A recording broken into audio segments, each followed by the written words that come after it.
खुलुमबाय बयखौबो गोदान आपडेट इउट्यूब चेनेलाव बरायग्रोना लाबाय। आं दिनै नोंथांमोननो मोनसे गोनां इम्पर्टेन्ट भिडिअ लाबोदों। नोंथांमोना भिडिअखौ फारसेनिफ्राय नायबानो जाबाय। भिडिअआ मानि सायाव जागोन नोंसोरो एसेब्लाबो हमनो हाखादों जानो हागौ थाम्बनेल एबा टाइटेलाव नायनानै। गोबां मानसियानो आंनाव मेसेज खालामदों, आंनाव फन खालामदों, सोंहरदों। जोंहा माखासे मानसिफ्रा गोबां आधार कार्ड बानायबाय। बिनिफ्राय जोङो जेब्ला आधार कार्ड एप्लाइ खालामो, बानायखाङो, अब्ला जोंनि बे आधार कार्डआ पस्ट अफिसाव फैयो।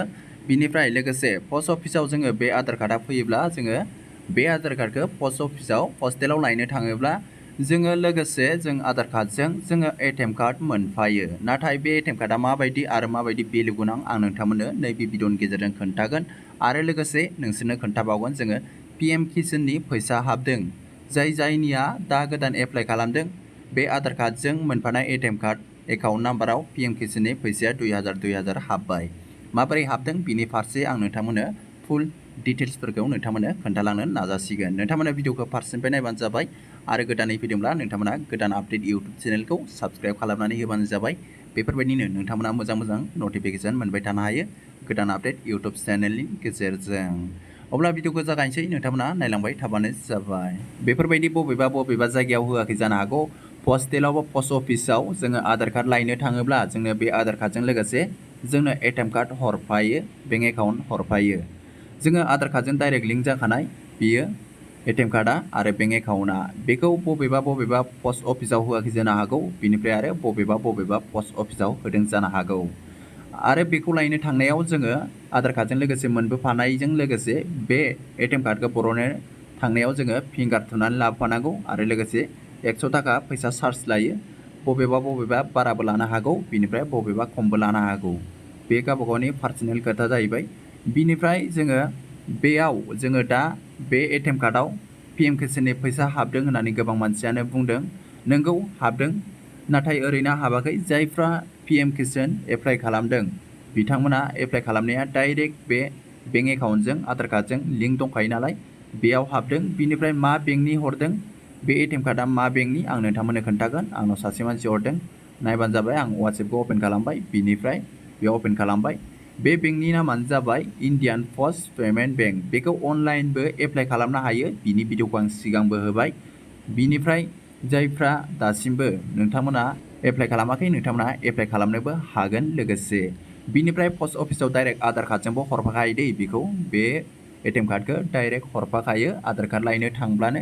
बिनिफ्राय नोंथांमोना कमेन्ट खालामबानो जाबाय बबे जायगायाव बे आधार कार्डखौ लायनो थांनायजों लोगोसे नैबे एटिएम कार्डखौ हरफादों।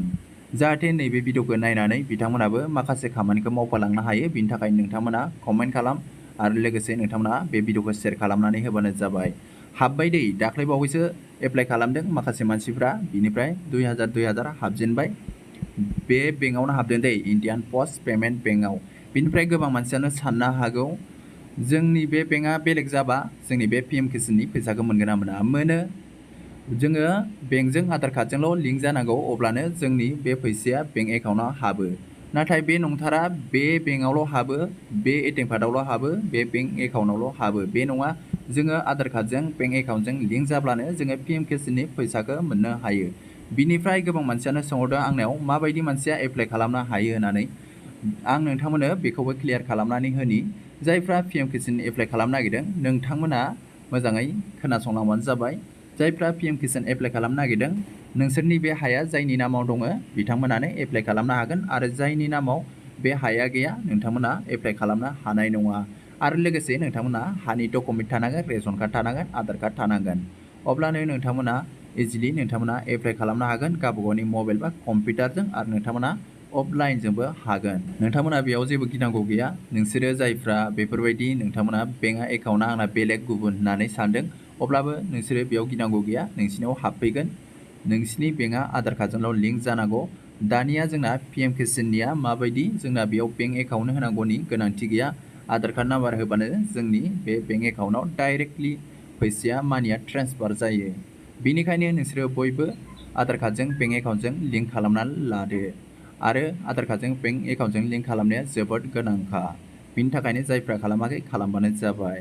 अब्ला लोगोफोर दिनै भिडिअआ एसेनोसै। आं नोंथांमोननो बेखौ सुंथाबैबाबो नोंथांमोननो बे भिडिअखौ लाबोनाय जाबाय आरो आं नोंथांमोननो भिडिअखौ लाबोबाय थानो नाजासिगोन। आङो एसे देहाया बारा थिग नङामोन आंनिया, बिनि थाखायनो आं भिडिअखौ लाबोनो हायाखै। अब्ला लोगोफोर थेंक इउ फुल भिडिअ नायनायनि थाखाय नोंथांमोनखौ आंनि गोसो गोरबोनिफ्राय साबायखर बावहरनाय थाबाय।